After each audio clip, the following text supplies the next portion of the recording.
Tiga orang selebgram pengelola bisnis arisan dan investasi CV Cuan Group dipastikan tidak dapat mengembalikan uang sekitar 4,8 miliar rupiah, yang terlanjur ditanamkan ratusan orang membernya. Diketahui ketiga selebgram yang telah mengenakan pakaian tahanan di Tahti Polda Jatim, telah ditetapkan sebagai tersangka dan ditahan sejak Rabu malam, 3 April 2024.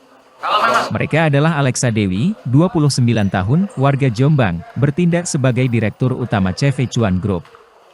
Sedangkan Mita Resa, 25 tahun, warga Sampang, dan Ruli Febriana, 29 tahun, warga Driorejo Gresik, bertindak sebagai pengurus harian CV Cuan Group. Wakil Direktur di Treskrimum Polda Jatim, AKBP Peter Yanotama mengatakan, pihaknya juga telah memfasilitasi langsung mediasi di luar penanganan yuridis hukum yang dilakukan oleh Subdit 4 Renakta di Treskrimum Polda Jatim. Mediasi tersebut memberikan jembatan komunikasi antara para tersangka dan ratusan orang korban member yang mengalami kerugian material. Ternyata, ungkap Peter, hasilnya pihak tersangka tidak mampu membayar atau mengembalikan secara keseluruhan nilai kerugian para korban. Bahkan saat disinggung mengenai aset benda tak bergerak dan bergerak atau perhiasan yang mungkin masih disimpan oleh para tersangka, Peter menegaskan, pihaknya tidak menemukan adanya aset bangunan, kendaraan atau perhiasan yang dapat disita dari para tersangka. Pasalnya, para tersangka menghabiskan uang tersebut untuk melakukan mekanisme tambal sulam pembayaran keuntungan profit dari para member yang selalu mendesaknya selama ini. Selain itu, uang-uang tersebut nyatanya juga disalahgunakan oleh para tersangka untuk melakukan aktivitas hidup yang cenderung hedonisme. 1. Alexa Dewi. Kemudian tersangka kedua Mita Resa. Kemudian yang ketiga tersangkanya adalah Ruli Febriana. Ketiga orang tersebut adalah Direktur CV Cuan Group. Kemudian yang dua lainnya adalah pengurus dari CV Cuan Group. Terhadap tersangka, ya, sudah dilakukan penahanan sejak tanggal 3 April 2024 di Rutan di Tahti Polda Jawa Timur. Kemudian dalam proses penyidikan ada beberapa barang bukti yang dilakukan penyitaan oleh penyidik, yaitu barang-barang bukti yang memiliki nilai pembuktian yang semakin menguatkan perbuatan tersangka sehingga dapat dimintakan pertanggungjawaban pidana, antara lain surat terkait dengan pendirian CV Cuan Group, kemudian ada buku tabungan, beberapa buku tabungan, kemudian ATM, kemudian laptop yang digunakan dalam melaksanakan aksinya, kemudian juga ada handphone, kemudian juga ada beberapa obrolan-obrolan, ya sifatnya adalah barang bukti digital, obrolan-obrolan di grup, sebagaimana bujuk rayu yang dilontarkan oleh para tersangka terhadap para korban lainnya, itu semua kita sita. Kemudian rekan-rekan wartawan, terhadap perkara ini dapat disampaikan kronologisnya sebagai berikut. Pada sekitar awal bulan Februari 2023, tersangka Mita Resa ini menawarkan kepada pelapor dan 6 korban lainnya untuk bisa berinvestasi di perusahaannya. Perusahaannya adalah CV Cuan Group. Kemudian itu pun dikuatkan oleh tersangka yang lain, yaitu Ruli Febriana, dengan menyampaikan bahwa CV Cuan Group ini sangat prospeknya bagus, di mana bergerak di bidang simpan pinjam dan dana talangan. Bahkan untuk membuat tertarik para korban, menyampaikan skema persentase keuntungan yang sangat fantastis. Ada 4 skema yang disampaikan oleh tersangka yang membuat korban kemudian mau dan terbujuk untuk bisa menyetorkan dananya. Skema pertama, jika dana dimasukkan untuk investasi 3 bulan, ya untuk membujuk rayu korban, bahkan ditambahkan oleh tersangka ada skema keuntungan yang fantastis yang disampaikan pada para korban. Ya, ada 4 skema. Skema pertama, jika dananya sepakat untuk diinvestasikan 3 bulan, maka akan mendapatkan keuntungan 15% per bulan. Kalau dananya, skema kedua, kalau dananya investasi 7 hari, akan mendapatkan keuntungan 3% setelah di hari ke-7.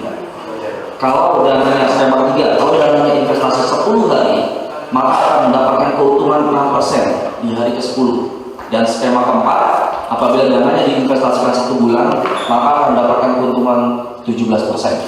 Dan ini adalah skema persentase yang selalu disampaikan oleh tersangka kepada korban-korban lainnya, sehingga korban merasa bahwa ini adalah investasi sangat menguntungkan, menggiurkan, sehingga mau menyetorkan dananya ke CV Cuan Group.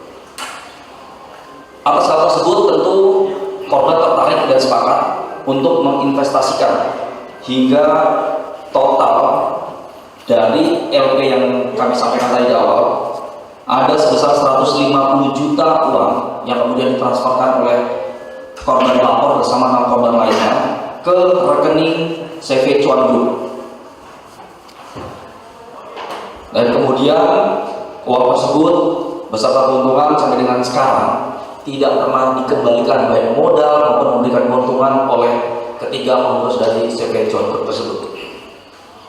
Kemudian selanjutnya seperti kami sampaikan tadi, modus operandi dari ketiga tersangka ini yaitu mengajak para korban untuk berinvestasi dengan cara memberikan bujuk rayu berupa keuntungan yang fantastis, yang seperti yang kami sampaikan tadi ada 4 skema keuntungan, sehingga akhirnya korban tertarik, tergiur dan mau menyerahkan uangnya untuk berinvestasi. Tetapi faktanya di dalam kenyataannya tidak pernah ada modal dikembalikan, bahkan keuntungan pun juga tidak diberikan oleh tersangka.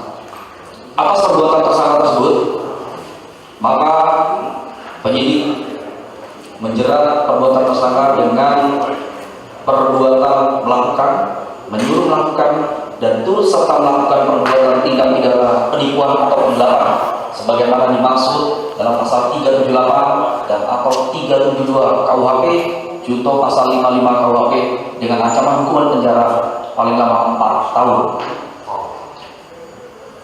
Sebagaimana kami sampaikan di awal, ada total 14 laporan polisi, sedangkan di Polda, di Subdit Renakta ada 9 laporan polisi. Tadi LP pertama yaitu LP nomor 4647, kemudian selain itu ada 8 laporan polisi lain yang sedang ditangani oleh Subdit Renakta, yaitu LP 646, LP 648, LP 658, LP nomor 709, dan nilai kerugiannya adalah sekitar 4.929.157 rupiah. Ya, dari 9 LP ada 34 korban dan kerugiannya sekitar 4 miliar lebih. Sedangkan 5 laporan polisi yang ada di kewilayahan ditangani oleh Polrestabes Surabaya, kemudian Polresta Malang Kota, kemudian Polres Jombang, kemudian Polres Jombang 2, kemudian Polres Lamongan 1. Dari 5 laporan polisi tersebut ada 11 orang korban dan total kerugian 853.810.000. Sehingga jika diakumulasikan total 14 laporan polisi yang ada di wilayah Polda Jawa Timur ini, totalnya adalah 45 korban dan total seluruh kerugian adalah sebesar 4.739.739.157 rupiah. Kemudian yang terakhir, teman-teman wartawan, kami ingin menegaskan bahwa dalam kapasitas ini tentu Direktorat Reserse Kriminal Umum Polda Jawa Timur sangat serius dan sangat mengatensi terhadap laporan terkait dengan perbuatan dari pengurus Cuan Group ini. Sehingga tersangka, yang ketiga tersangka ini secara nyata dan secara langsung disampaikan ke beberapa korban yang mengikuti ruang komunikasi tersebut menyatakan sudah tidak memiliki kemampuan finansial untuk mengembalikan. Seandainya pun hanya mengembalikan hanya sebagian kecil dari total kerugian yang tadi saya sebutkan.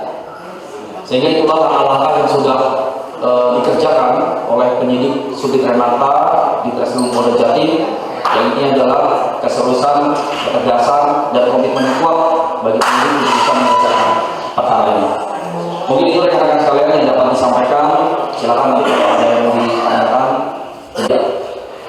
Dari hasil pendalaman penyidik, sebagian ada yang followernya, sehingga itu menjadi ruang bagi tersangka untuk bisa berkomunikasi dengan beberapa korban. Tapi sebagian lagi juga diajak oleh beberapa korban-korban lainnya.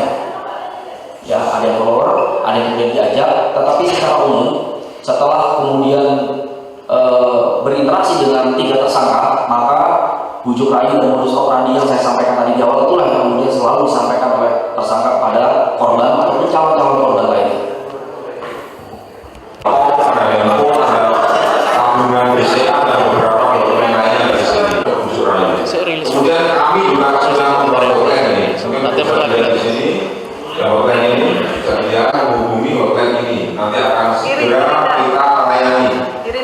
Waktunya kemarin sudah 60 juta. Itu investnya 50, arisan 10. Keuntungannya berapa sih yang di Dia itu kayak menjanjikan keuntungan 12,5% per bulannya. Jadi kalau misalnya 100 juta itu keuntungannya 12 juta setengah ya. Nah, bener nggak satu di atas sangatnya selebrasi siapa? Ya semua kan selebgram dia. Ada Tata, Feby, Alexa. ya Mbak Terus hidupnya juga hedon. masuk video segitu sudah balik berapa Mbak? Kalau aku di total sama profitnya sekitar sisa 45-an. 5 juta. Iya, 45 juta. Tersangka Feby tadi pingsan. Tanggapannya gimana dengan? Itu drama, Miss drama. Dari awal sampai sekarang itu drama. Kebanyakan drama hidupnya. Mbak, ini kan kata polisi kerugiannya kayaknya sulit untuk dikembalikan. Ini bagaimana tanggapan jenengan? Bakal Ya, kembali ini? nggak apa-apa asal dia masuk penjara. Alhamdulillah ya udah ditahan ya. Mbak kenal dengan ketiganya ini gimana? Dari mana? Aku kenal dari sosmed. Dari sosmed ya, followernya juga ya. Oh ya, dari arisan dulu. Karena dia selebgram, Mbaknya percaya. Percaya. Mbak nama lengkap siapa? Dari mana? Aku Ica Caroline dari Mojokerto. Karolin. Ica Caroline dari Mojokerto. Caka. Ica. Cak IG-nya baik. Download Tribun X sekarang. Menghadirkan lokal menjadi Indonesia.